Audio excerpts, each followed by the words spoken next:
From small town beginnings to Hollywood level horror, how Denton's creativity shaped it all. Today on If You Didn't Know, I'm sitting down with writer, director, and co-founder of Weekend Video, Ryan Pauly. Denton's got it all. The food, the music, the art, and of course the people. And behind every corner, there's a story worth sharing. And that's what this podcast is all about. Denton's best, one conversation at a time. I'm Brad, and this is If You Didn't Know, Now You Know.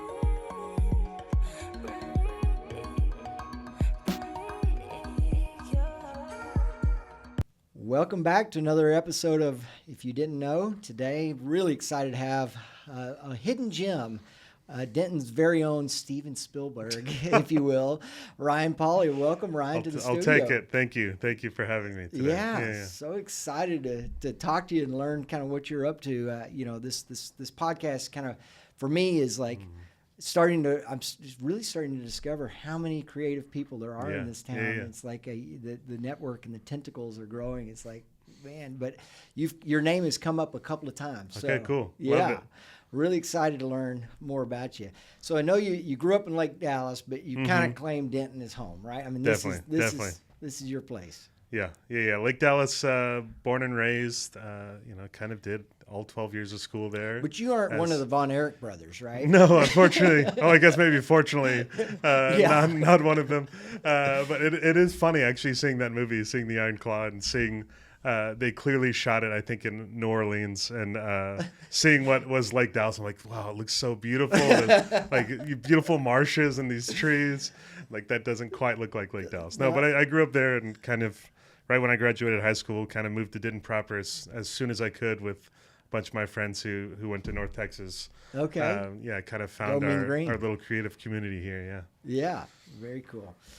Well, so you've got a passion, according to your bio on IMDb. So I haven't interviewed anyone with a bio on IMDb. Let's see what IMDb says for me. It says you have a passion for telling genre stories that make people respond, whether that's laughing, crying, or screaming, or all three at once. Yes. So you develop movies with your creative partner, Matt Black, right? Yep.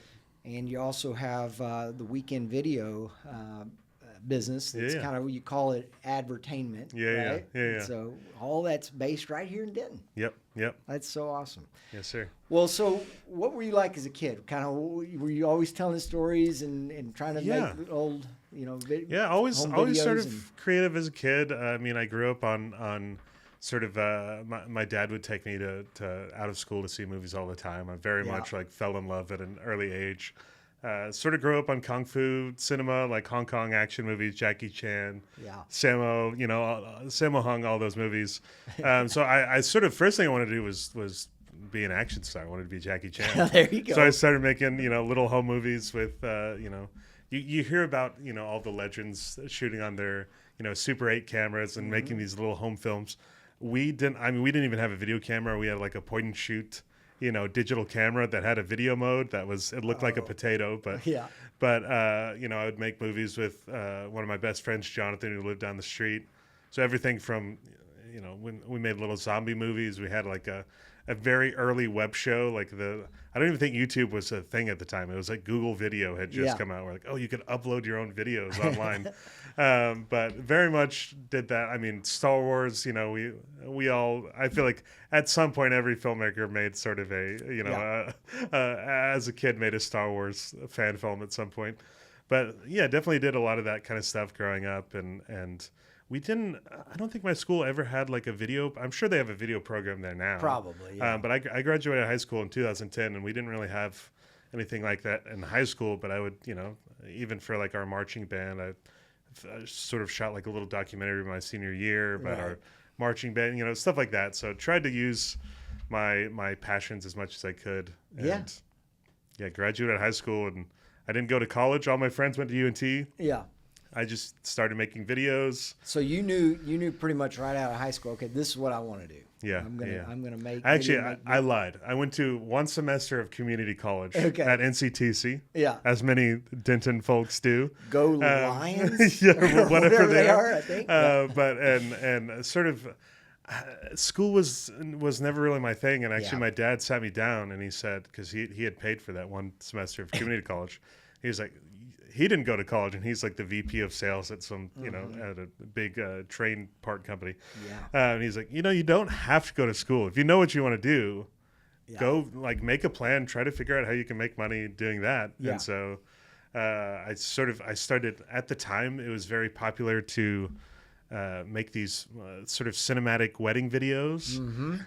So I sort of saved up and got my first DSLR with some fancy lenses and started making money shooting wedding videos. Yeah. So I did that for a long time. It was myself and a group of friends who would shoot these on the weekend and then go sit at Jupiter House, the old Jupiter House back in the day, Right. editing these wedding videos for money. So that was sort of my origin of making a living shooting videos. Yeah. Well, it sounds like your dad believed in you and kind of supported you. For sure. Push you in a good direction. That's awesome. Yeah. You probably had people that doubted you as well. I'm sure there were doubters. I'm sure I had Where are haters. your doubters now? I'm sure I had haters all over. No. No. Yeah. It's a weird thing, especially. I would still encourage if someone wanted to go to film school. I would still very much encourage them if that's their passion. I have friends who went to film school and found a lot of community there. I have lots of friends who went to UNT for radio, television, and film. Right.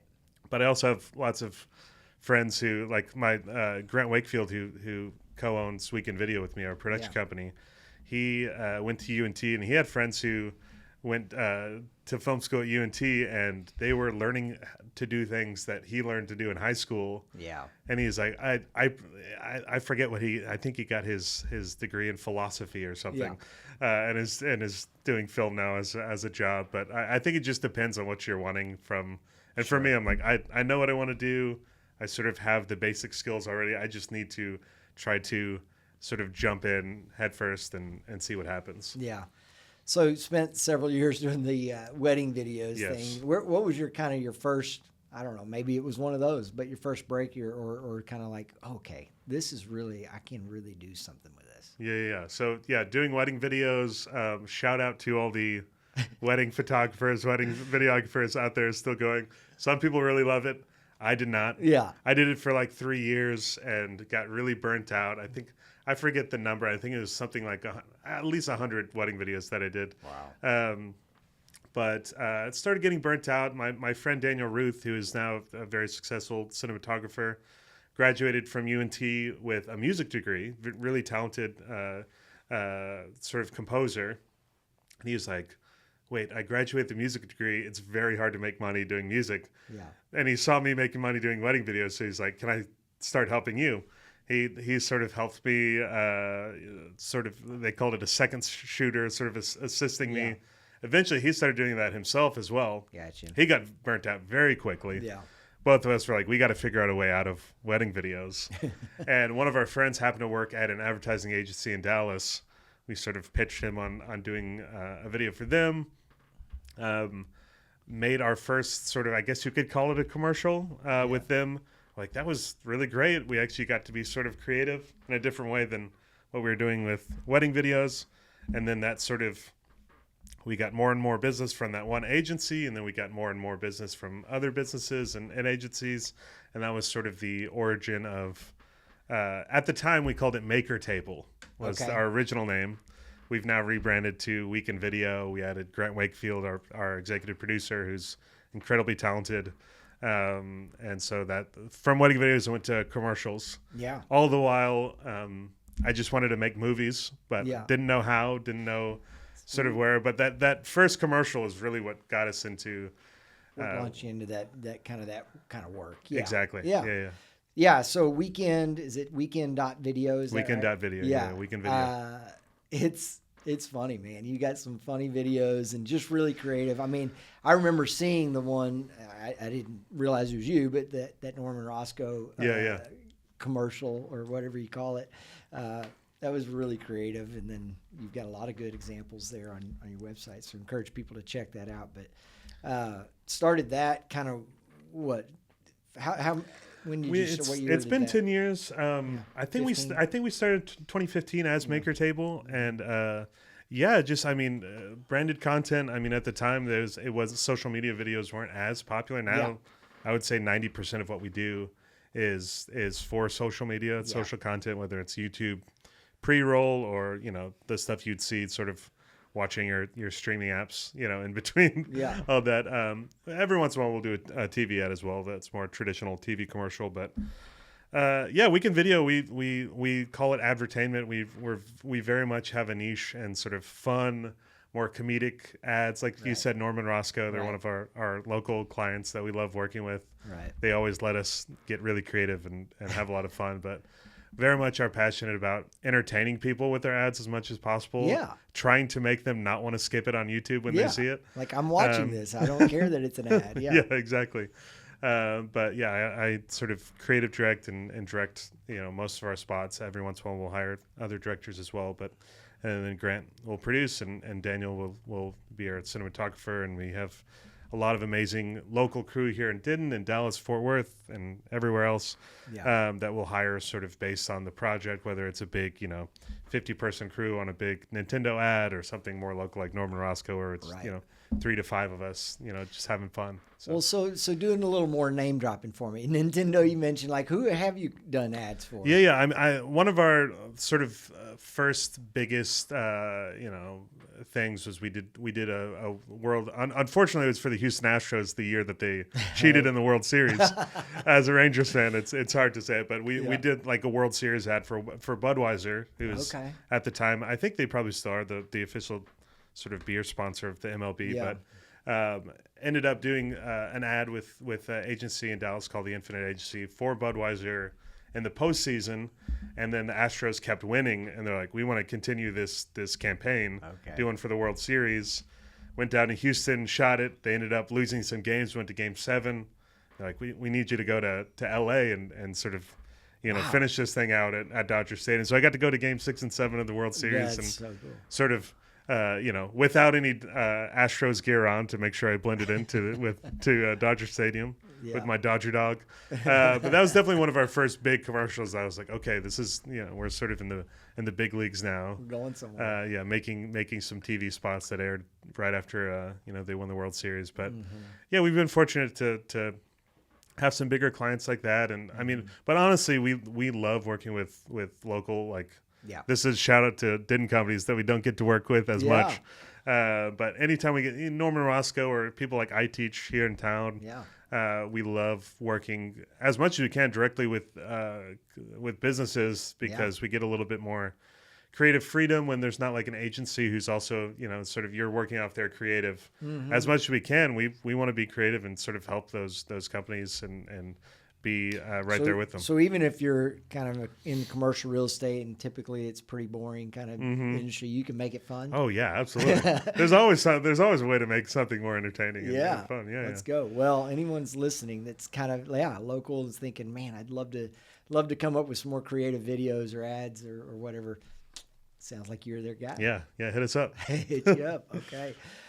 So any kind of big clients that you really, or other commercials that you really like working on? This past year, definitely one of the highlights of sort of my commercial filmmaking career. Last year, I got to direct all of the promos for Monday Night Football for essentially the whole season. Really? So they do. I forget what they call them. It's something promo. Usually these promos are just archival footage, so they'll sort of have the footage of both the teams, have a voiceover that sort of leads it. But for the first time, they're like, hey, let's try to shoot some live action stuff and sort of try to have little comedy spots for each week. And so I sort of pitched on a campaign that was the editor who was editing the promo spots for ESPN sort of being the talent in the commercial. So I don't know if you might remember them on TV. They would play sort of every Monday during the game to promote the following game. Okay. And so is this is ringing a bell. This young woman who is a editor at ESPN who is essentially editing the promo that you're watching. And she's in her edit suite kind of, so it'd be like, one of the weeks that the Cowboys played, it was like she gets a FaceTime from Stephen A. Smith every time she's editing a Cowboys spot so he can roast the Cowboys or something. Or, during Thanksgiving, she was like eating Thanksgiving dinner in there, and it was seemed like, sort of a I think it was again, I'm not a huge sports guy, but I know a lot about this now because I did that. Yeah. Like the two Harbaugh coaches that were facing each other. Oh, She's right. like, Yeah. this is going to be an awkward Thanksgiving for them. But definitely a highlight. I mean, we spent a week essentially shooting a 30, 15, and then like sort of shorter spots for every week of the season. Wow. On a set, fully lit set that we were changing out. Every spot having to change out it'd be like, changing out this with the teams that were playing pennants, around the, so it was a lot of fun, because Where did you do that? it was out in LA. In LA, okay. Yeah. Sort of, ESPN is based in there and in Connecticut. Yeah. But, that was a ton of fun. And since it was a Disney project, we got to do a lot of Disney tie-ins. So there was like on the Halloween week, we tied in, Nightmare Before Christmas. We had some Simpsons themes. Yeah. We had, the bear was popular at the time. So one of the Chicago games, we had a sort of the bear theme. So, so that was definitely a highlight for sure. And letting, working with a great production company and a great agency that lets you sort of stretch your creative muscles on a project of that scale is always super fun. Do they, I mean, when you're pitching these, do they look at it and say, wait, we're going to hire somebody out of Denton, Texas to do this? Or don't we have plenty of options here in LA? There was not a lot. COVID was a terrible time for a lot of people, but I think one of the positives that came out of that is both with commercials and with my film career, Zoom and like meeting people over online became so popular. Yeah. So many meetings nowadays, like we're not even going to meet in person. Everyone's remote. Let's just get on Zoom. Doesn't matter where you are. And so for pitching, both in films and commercials, not only has it been easier logistically because you get to meet over, Zoom wherever you are. I can be in Denton, Texas, and get to be with my family and friends here while working on stuff in LA or New York or Florida or wherever. Spain. But it's also nice because the way that pitching is one of I feel like my passions. One of the things I really love to do is sort of try to put on a show in a 20, 30 minute span pitching a project. I'll put together, a really fun presentation. Sometimes even sort of have videos, I'll make previs, essentially sort of putting in the time to cut videos out of stuff that I've shot or stuff that I gathered to pitch something. Show off a little bit. And it's much easier to do when it's like over Zoom and it's like, just share my screen and play it as opposed to having to have a big setup, have a big TV, so it's incredibly convenient and really nice that, don't have to move anywhere, to a bigger market. It's like I can stay in our sort of small town, love it, growing small town of Denton, Texas, and sort of do everything I need to do. Love it. Yeah. Well, let's move over to your film career now. I'm so curious about this, especially because you career is well, the start of a career. Yeah, the start of a career. Yeah. Even Steven Spielberg had to start somewhere, right? True. Much younger. He's the outside case where he was making crazy, amazing. I think Jaws, he was 23 when he made Jaws, which is insane. Yeah, unbelievable. But you've started your film career, so you're working on a movie now and finishing it up. And I know you did a lot of everything in Spain is where it was recorded. So the movie's called Monitor. Yeah. I'm directing it. Wrote it with my creative partner Matt Black, who's a fellow Dentonite. I think his brother was on your show. Yes, we had Dan Black on. I never made the connection, but his brother Matt's your film partner. Yeah. So we made a short actually in Denton that Matt wrote in 2018. He wrote this great horror short called Monitor. At the time where, we sort of have a small like writers group here, a creative community that will all work together on our own stuff. So he brought it to us at Weekend Video. He said, hey, you guys should make this. Like, we should make this together. Yeah. And I think he asked me to direct, and I was like, no, we should direct this together. And so we made that in 2018. Through a crazy series of events that I'll share some other time once our feature film is out. Okay. We were able to sort of get in contact with a great production company called Temple Hill, who really great producers. They've made like everything from like the Twilight and Maze Runner franchises to most recently Smile, which has been their sort of big hit in the horror space. but we wrote a feature version of Monitor, and we're trying to get we got a deal with Lionsgate at a point, Okay. which we were really excited about, and then that sort of fell through, and we were like, how are we going to get this movie made? And our a great production company called Nostromo out in Spain, who Temple Hill had worked with before, loved the script, and they're like, hey, we can get this movie made in Spain a lot cheaper. We're able to finance it sort of overseas. And yeah, we shot it earlier this year. Yeah. 30-day shoot, had a lot. I mean, it takes place in America. We had 2 Americans in our cast, including our friend Gunnar, who starred in our short. But shot in Barcelona. Shot in Barcelona with basically all European cast, full Spanish crew.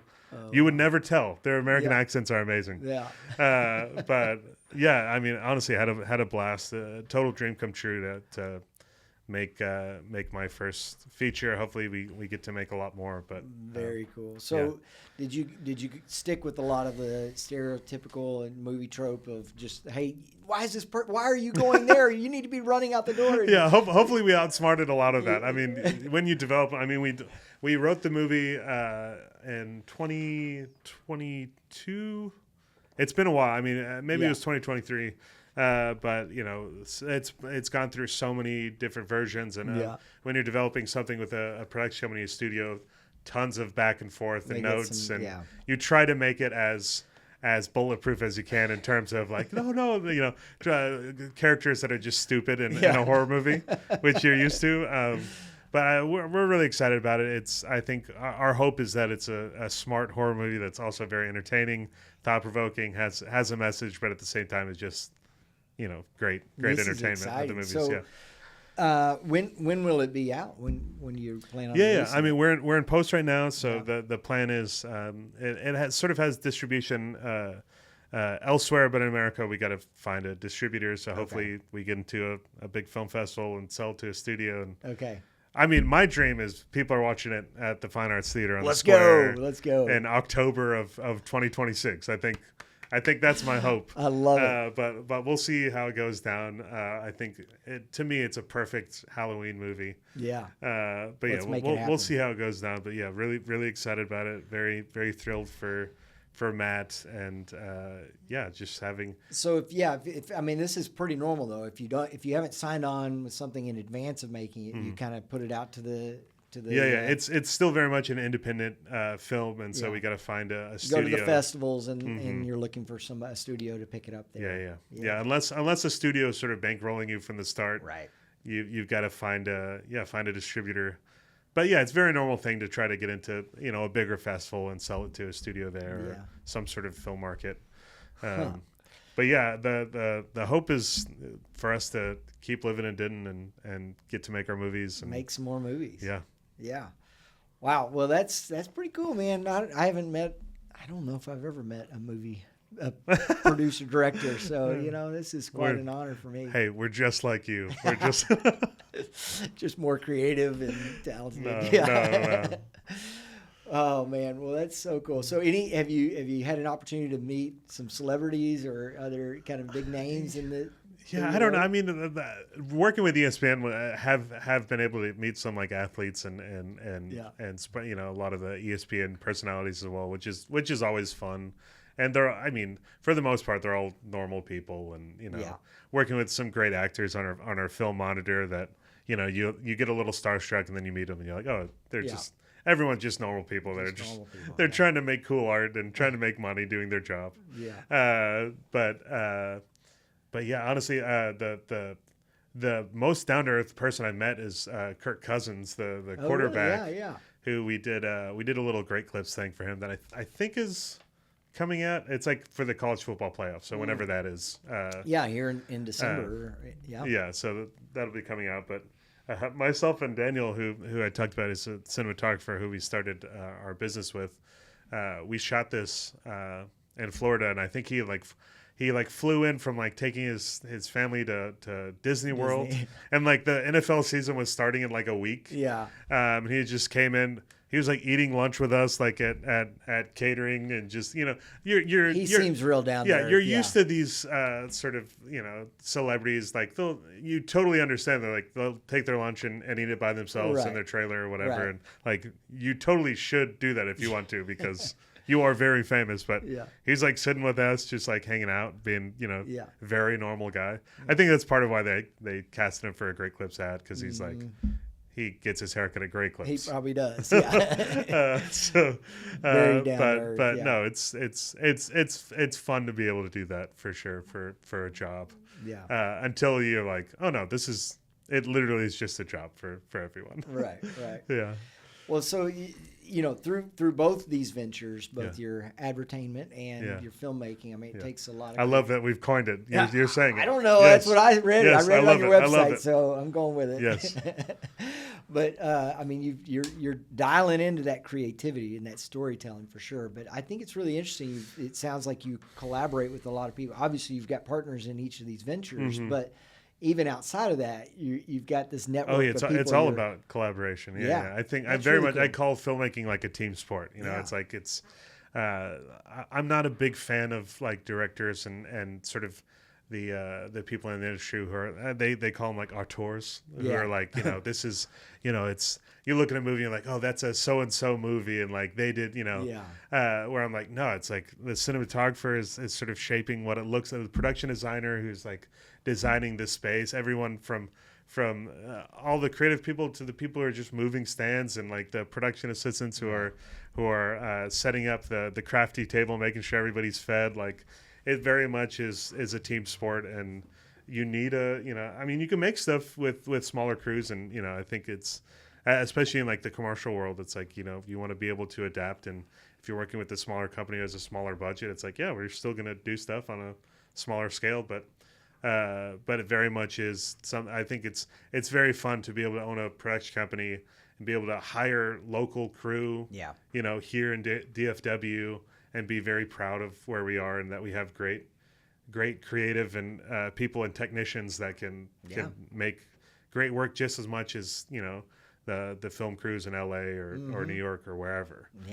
Yeah. Well, and back to a comment made earlier, just, you know, for those of us kind of that have opportunities and need these kind of services, we need to be thinking local here for this, because we got absolutely plenty of great talent right here. And no doubt UNT is probably pumping up, you know, the next wave of people as well. So awesome. Yeah. So talk to me about some of your favorite Denton spots, where you like to maybe. Have you found a place you'd like to shoot, or maybe some music shooting spot? I thought you were talking about like a place to eat and stuff. Well, all the above. Hang out, eat, watch music, or listen to music. To film, it's funny. I think I told you we don't have the opportunity to shoot a lot in Denton. Yeah. A lot of our clients are elsewhere, but definitely always love to shoot with people in Denton as much as we can. We've shot a lot with Norman Roscoe over the years. We made it was a really random video. It's a company called Crash Champions. They do like collision repair stuff here in DFW. But we made like a hidden camera spot that was sort of like the theme of the commercial was you wouldn't trust a stranger with your baby. Don't trust a stranger with your other baby, like your car.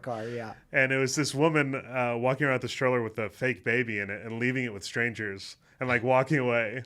And you were set so we're on the square. Oh my God. And like, you know, in West, you know, we know the people on West Oak, and obviously Norman Roscoe and a few of the shops on the square. So that was the last thing we shot in Denton, was this with funny, sort of cringy hidden camera spot, which is a lot of fun. But I mean, I feel like there's so many great places to shoot here. We've shot a lot of, you know, stuff in homes. There's a great, I don't know if they're around anymore, but they're called Bunch Bikes. Who's based in Denton, who we've shot some stuff with them.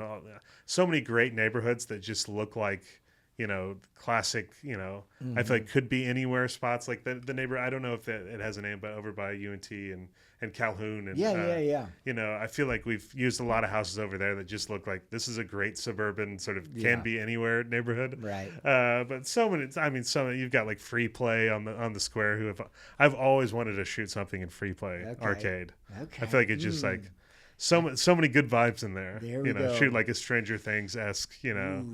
Okay. Let's get some ideas going. Yeah, exactly. But yeah, I mean, it's spots to like hang out or eat. I mean, yeah. What do you like? I've got to give a shout out to there's this great food truck, Los Tamaleras. Los Tamaleras. Yeah, it's a tamale food truck. Oh, it's on University. It's I think they're only here like one weekend a month. I think they're like in Gainesville or somewhere the rest of the time. They've got like the best. My wife and I'll get quesabirria tacos. She'll get quesabirria tamales. Oh man. And it's like, the nicest, just Mexican people hanging out in this truck, like making the best food So ever. where on University? It's sort of it's the most random spot. It's like sort of by like 7-Eleven, and there's like a dentist office. It's in like a parking lot over there. Yeah. And they'll park there like a few weekends a month. Okay. But we follow them on social. So anytime they post, we're like, okay, we're getting that today. So it's just east of like Razor Ranch. Yes, right? exactly. Just right in there. Yeah. Kind of right by the Sherwin-Williams. Yeah. Right in there. It's so good. And then like Pickle Carrot is like another like spot we always, I love their banh mi. But it's fun. There's you guys had mentioned like local spots, and I'm like, yeah, I feel like and I'm sort of like up and down on local spots. It's like I'll have seasons where I go to I frequent a few places, and then like the next year it changes to somewhere new. Right. But yeah, those are probably my two. Tuk Tuk Thai is another favorite of mine. Everyone's Tuk Tuk's on University as well in Carroll. Yeah. Everyone's got their favorite. Their favorite Thai. My friend group always thought we all have different favorite Thai places. Yes, yeah. But Tuk Tuk is my shout out Tuk Tuk Thai. Okay, Tuk Tuk is good. I've been there. Yeah. But yeah, you're right on on the Thai. It's like, and for me, I've got 3 or 4 that I go to. Yeah, what are your favorites? Depending on which one I mean. So depending on if I'm having pad Thai, I'll go to Andaman. Okay. But if I'm having curry, I prefer the Thai on the Square. What's it called? Thai Square. Thai Square. Okay. Thank you. Yeah. Very nice. Tuk Tuk's good too. So. Yeah. Very cool. Very cool. Well, so you kind of mentioned that advice your dad gave you. Any other good advice you've received, or advice you have for young aspiring filmmakers or people that want to get into this kind of business? I definitely, advice. I don't know if someone had to share with me at the time, but I definitely think finding sort of your community and trying to pour into it as much as you can. I think I wouldn't be where I am now if I didn't have like a group of people that I was able to sort of learn from, and we sort of, like I mentioned, we sort of had this writers group who we would it's basically just a place where you could share your work, get feedback, get honest notes, and then do the same for them and like grow together. I think that's so important for artists and or anybody in any profession to like sort of have the people that are going to be honest with you but help you sort of grow and encourage you as well. I think it's so important, and also just like be yourself. And there is a lot of learning I growing up, and especially starting to make short films and do stuff more creatively, where I think I was making work that I thought people would like, or that I thought would be cool, but it wasn't me. Like I feel like there's times where I was trying to make things that were more dramatic or like vibey, where it's like, no, like me, I'm an entertainer. I make entertainment, and I definitely would call myself like a cinephile, and I like having a very unpretentious sort of taste, in that I could like high art, but I can also like the newest Marvel movie or whatever. But yeah, just being myself and making the things that's like, no, this is what I like to make, and I'm going to put this out there. And if I want to see it, surely there's other people out there that also want to see it. I think that's so important, just to like create a well-rounded, space, especially in a place like Denton, where it's like, it'd be amazing if we could have all sorts of different kinds of music and movies and art that would come out of here, not just not just the Dan Black, or not just the this or that. It's like we want to have all of it, a big group of you. No, and I've always admired that on the creative, whether it's music or art or kind of some of the stuff you're doing. It's just the scarcity mentality doesn't seem to exist there like it does maybe in quote unquote the business world as much, like where for us, it's like, no, this is all my business. I can't share. I can't talk to my competitors, so to speak, because if they're succeeding, then I'm not. Like that mentality kind of, sometimes gets into our world too much. But it seems like in the creator world that doesn't exist, or it doesn't exist as much, and you're all kind of chipping in. I'm very much against the sort of competition, and it's like, we're all trying to, That's awesome. If there's another production company here in town, and we needed help on something, I'll probably hit them up and say, hey, can you guys help us out on this thing? And we're here to help when you need us. So, favorite movie of all time? Okay, I'll give you my favorite movie, but I gotta sort of. You gotta preface I'll give you like a letterbox top 4. Okay, how about that? Favorite of all time, I think Ferris Bueller's Day Off. Oh, that is a great one. John Hughes. It's the movie I've seen the most. I actually. A few years back, I watched it every month just to see if I would get tired of it. Yeah. I didn't, and I still was learning something from it. I think it's just one of the best scripts. I love that it's a comedy, but they very much take. It doesn't look like a comedy. It kind of shows that you can shoot a comedy like it is. This beautiful, amazing drama. Yeah. John Carpenter's The Thing horror movie. Okay, I've never seen this one. 1985. 1982. Incredible. It's my favorite horror movie. I got to shout out Jurassic Park, which is sort of the movie that made me want to make movies. All right. The first one. Yes, very, very, yes, the best one. Yeah. And then I'll shout out just a movie called Good Morning, Yasujiro Ozu, great Japanese director. That's sort of one of my favorites. If you're into movies that are sort of high art, beautiful drama about family that also have little kids making fart jokes, like that's for you. Good Morning. I think that's like 1941. It's a very old movie, but beautiful film. Yeah. All right. Well, I've got a few new ones that I need to add to my list. I haven't seen a couple of those. So I was stuck on talking about like one you can watch forever and never get sick of. For me, that's Tommy Boy. Classic. I can watch Tommy Boy. Chris Farley. I mean, my Chris Farley movie of choice is Beverly Hills Ninja. That is one as a '90s kid was very much into that movie. Okay, Ryan. So we've got hats here, Norman Roscoe. Now you gave us a hat, so we're going to keep this one. You can't take your weekend video hat back, you keep it. You keep it. You get to pick a hat, one of the Norman Roscoe hats out for joining me today. I love it.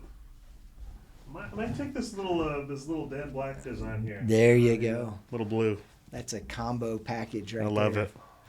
Man, this has been a lot of fun, Ryan. I really appreciate you sitting down with me and just kind of telling your story, and just love the work you're doing. We're all, I think, just rooting for you. And thanks so much. Hoping this film gets picked up, and I know it will. And that we definitely need to have it at Fine Arts and next. Absolutely, yes, we got to. One way or another, we got to. Yeah, thanks for having me.